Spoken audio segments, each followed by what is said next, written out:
Chapter 605 एक ऐसा chapter जो शुरू होता है हमारे सवालों को खत्म करते हुए एंड एंड होता है न्यू सवाल पैदा करते हुए। क्या डैनियल मरने वाला है? क्या James Lee and Tom Lee का अफेयर है? देखो दोनों के साइड में ली लिखा हुआ है, कुछ तो घोटाला है। और इसकी चच्चा का फील्डिंग कौन सेट करने वाला है? नहीं, जो तुम सोच रहे हो वो नहीं है। और इसका हिंट तो भाई पीटीजे चच्चा ने ऑलरेडी हमें आर्क के शुरू में दे दिया था, बस हमने उसको नोटिस नहीं किया। तो चलो सबसे पहले बात करते हैं हमारे डैनियल बबुआ के बारे में। तो अभी के टाइम में सब कह रहे हैं कि डैनियल बबुआ मरने नहीं वाला क्योंकि वो मेन कैरेक्टर है। बट क्या हो अगर मैं तुमको बोलूं डैनियल मरने वाला है? हाँ, लॉजिकली तो भाई डैनियल मरने वाला है क्योंकि भाई डैनियल के गिरते ही वो बेहोश हो गया। और अगर तुम भाई ग्रामीण अंचल से हो तो तुमको पता होगा कि नदी में जाना इसका मतलब मौत से खेलना। चलो तुम नदी के बहाव में हो, अगर तुम कॉन्शियस हो तो तुम साइड में जाके बच सकते हो, लेकिन ये बंदा बेहोश हो चुका है, इसका हाथ पैर टूटा हुआ है, ये नदी में ढंग से तैर भी नहीं सकता और तैरेगा भी कैसे? बेहोश है लौंडा। बट पीटीजे चच्चा की दया से डैनियल के पास है यूआई मोड। अब वो शायद से अपने यूआई मोड में जाके साइड में जा सकता है नदी के, ताकि वो बच सके,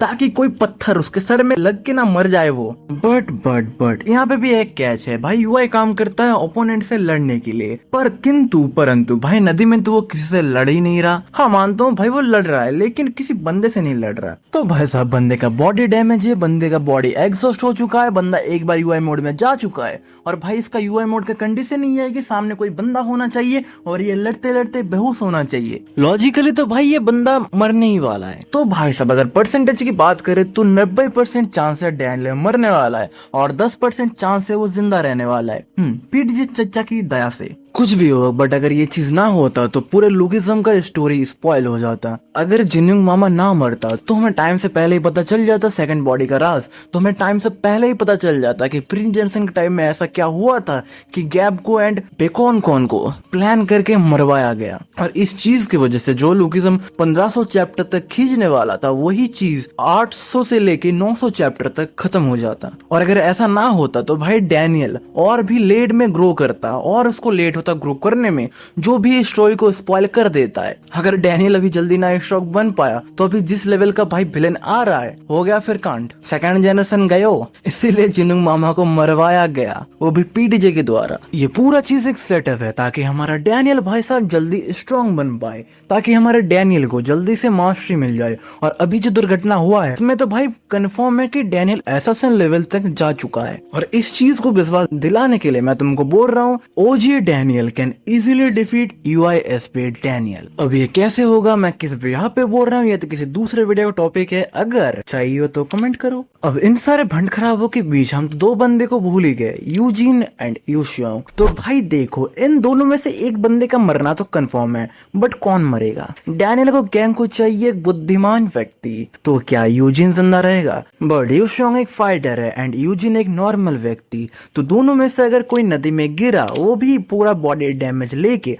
तो एक ही बंदे का जिंदा रहने का चांस ज्यादा है, वो है यूशियोंग। क्योंकि भाई लौंडा फाइटर है यार, उसके पास रिफ्लेक्सेस ज्यादा है, ऑब्वियस है। हाँ मुझे पता है कि यूशियोंग के गले में चाकू घुसा हुआ है, बट यूजिन ने उसको इनफ ब्लड दे दिया है। और इसी लेन देन के चक्कर में बेचारा यूजिन बार बार बेहोश हो रहा था, उसका आंखें सफेद हो रहा था। तो इस पॉइंट पे भाई मैं तो कुछ नहीं कह सकता।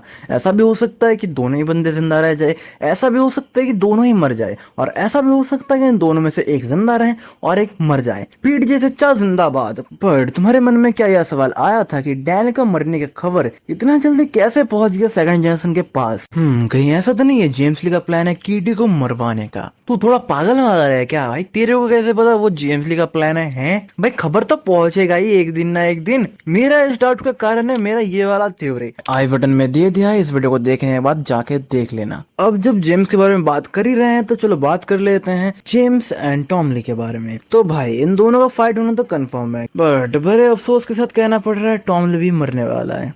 जेम्स ली का तो चेहरा देख के लग रहा है इसको पूरा बुरा लग रहा है, बाहर से स्माइल कर रहा है लेकिन इसको अंदर से बुरा लग रहा है, क्योंकि इसको टॉम ली को मारना पड़ेगा। क्यों मारना पड़ेगा? क्योंकि आगे जाके ये बंदा दिक्कत दे सकता है। तो RIP टॉम ली। हमें तो लग रहा था कि कीटे के साथ जो टॉम ली का फाइट होगा, बट कोई नहीं। तो भाई साहब देखो, अभी तुम्हें लग रहा है कि कीटे को डैनियल का एसबी बॉडी मारने वाला है, किसी को लग रहा है गो मारने वाला है, किसी को लग रहा है गन मारने वाला है, बट ना भाई, ऐसा नहीं होने वाला। इस आर्क के शुरू में ही हमारा डैनियल बबुआ बोल रहा था कि finally second generation officially beat first generation. तो इस पॉइंट पे मुझे लगता है कि कीटे को पूरा सेकंड जनरेशन मिल के मारेगा, क्योंकि देखो भाई, डैनियल का मरने का खबर हर एक के पास पहुंच गया है, हर एक भाई बंदा गुस्से में है, और अभी भी 3 बंदा दिखाई नहीं गया जो भाई डैनियल का अच्छा खासा फ्रेंड है। फर्स्ट है हमारे बास्को भाई, सेकंड है हमारे विंजन, वो विंजन तो नहीं है अच्छा फ्रेंड लेकिन है, थर्ड है हमारे जे होंग जो भाई डैनियल के लिए पढ़ाई कर रहा था। तो क्या हुआ, सेकंड बॉडी के लिए कर रहा था, तो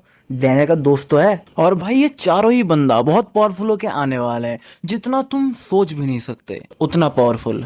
और सबसे ज्यादा तो बुरा भाई मुझे बास्को भाई के लिए लग रहा है, क्योंकि बास्को भाई के सबसे करीबी में जो था ओजी डैनियल था, और ओजी डैनियल का भी यह हाल है। तो RIP कीटे किम। कीटे किम का गैंग बैंग होने वाला है, तुम शर्त लगा के ले लो भाई। ये मैं 200% कंफर्म करके बोल रहा हूँ, कीटे किम मरने वाला है, वो भी सिर्फ डैनियल के हाथों पे नहीं, ना बबुआ ना, सब मिलके पेलेंगे उसको, वो भी एक साथ। अगर तुमको कीटे किम के पास्ट के बारे में जानना है, तुम ये वाला वीडियो देख लो यार, मरने वाला है लौंडा कुछ दिनों में। और अगर नहीं देखना है तो जाकर ये वाला वीडियो देख लो, मस्त थी बढ़िया, मजा आएगा, लास्ट तक देखना।